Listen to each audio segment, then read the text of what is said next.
After 5 years, we finally have another live-action Spider-Man movie, so here are my thoughts on it.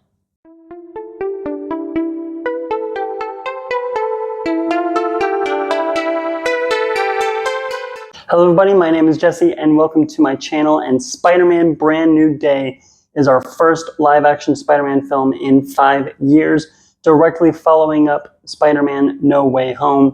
This was one of my most anticipated movies of the year. I love Spider-Man. He is my favorite superhero of all time, and I was very excited to see how they were going to follow up No Way Home, and I'm happy to say that I really enjoyed this film. Now, I don't think that it is even close to the best live-action Spider-Man film or the best MCU film. Like, I've seen a couple people say I think that's crazy, but it is good. One of the things that I really loved about this film that they start with right from the beginning is it is a Spider-Man film. He is still moving on from the events of Spider-Man No Way Home. No one remembers that Peter Parker is Spider-Man, and his friends don't remember him.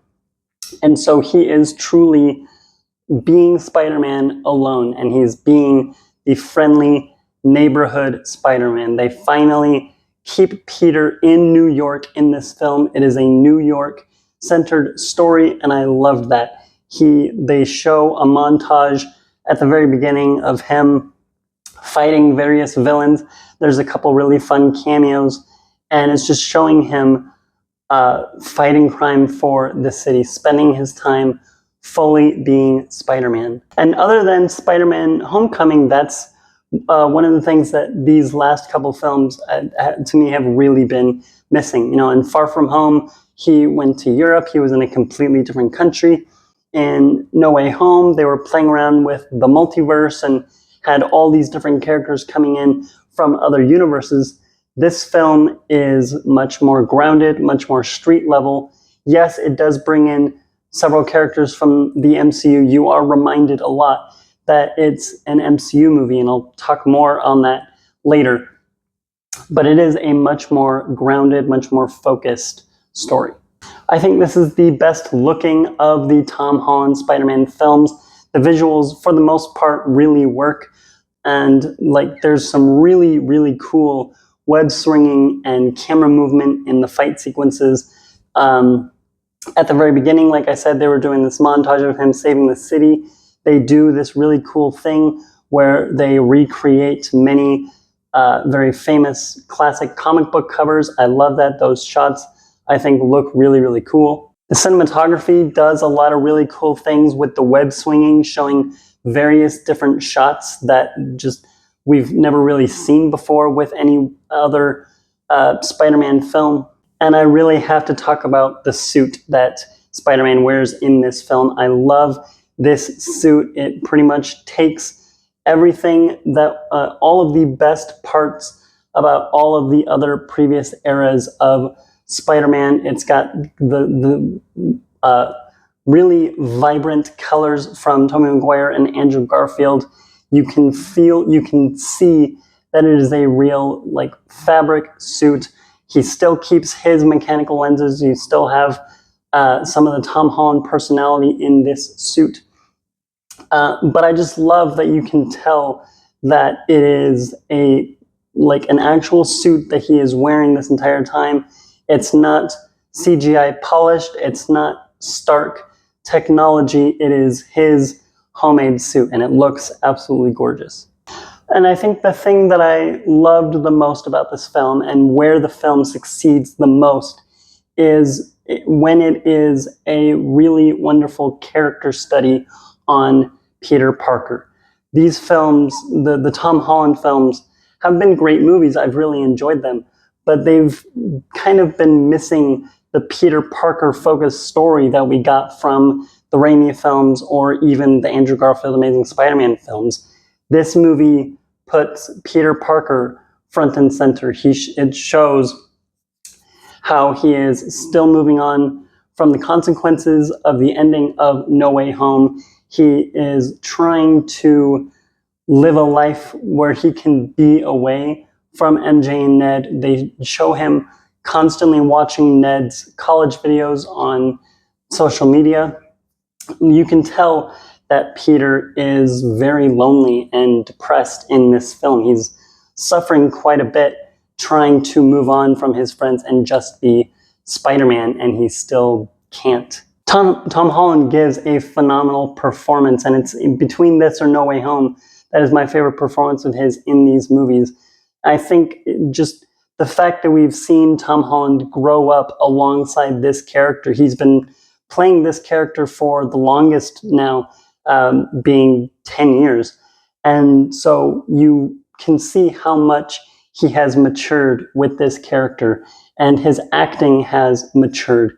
And you can see that in this performance. Tom Holland gives easily the most mature performance of any of these movies. And I think right alongside him, Zendaya and Jacob Batalon also give much more mature performances. I especially want to shout out Zendaya. She was really, really great in this movie. Again, her and Peter just have some fantastic moments. And there's one scene in particular that I can't talk about now because I want to go far more into it in my spoiler review.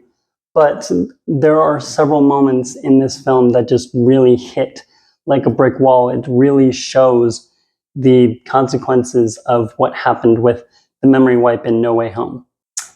Jon Bernthal is fantastic as always as the Punisher, and there's a really great bromance going on between Spider-Man and the Punisher in this film. Anytime that they are on screen together, their chemistry is just fantastic. Their banter is really, really funny and has some great, great moments.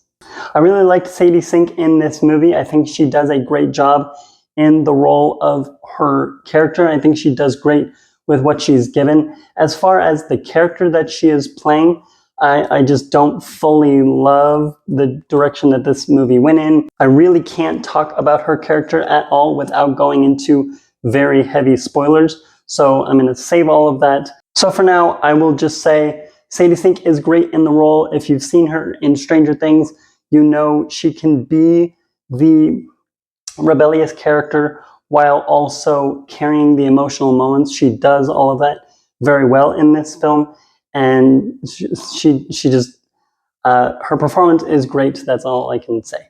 As much as I enjoyed this film, it is far from perfect, and I can't really talk about a lot of my mixed or negative aspects without going into spoilers. So I'm gonna see the film probably again in about a week and then do my spoiler review.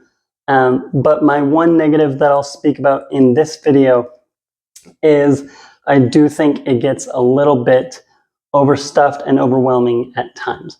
I think for the most part, it works. It was revealed in the trailers who all was going to be in this movie, and I enjoy seeing these characters. I really do, and I love the MCU. But there are a lot of moments in this film where it starts to feel like an MCU movie, not a Spider-Man movie. And I hope that makes sense. Again, for the most part, I think it works. I still really enjoy this film, but it does get to be a little bit too much for its own good at certain times, and especially when you get into the third act. Again, I'll talk about that way more in my spoiler review. So overall, I really enjoyed Spider-Man Brand New Day. I cannot wait to see it again, and who knows, maybe my score will even go up on rewatch at the moment. I have it at a 4 out of 5. What are your thoughts on Spider-Man Brand New Day? Let me know down in the comments below. Where does it rank for you amongst the other Spidey films or even all of the other MCU films? I have a bunch of other Spider-Man and MCU content coming over the next couple of weeks, so stay tuned for all of that. If you're new here, my name is Jesse. I talk about movies and TV all the time here on my channel. And until my next video like this one, watch another one of my videos linked down in the description below, and keep watching movies.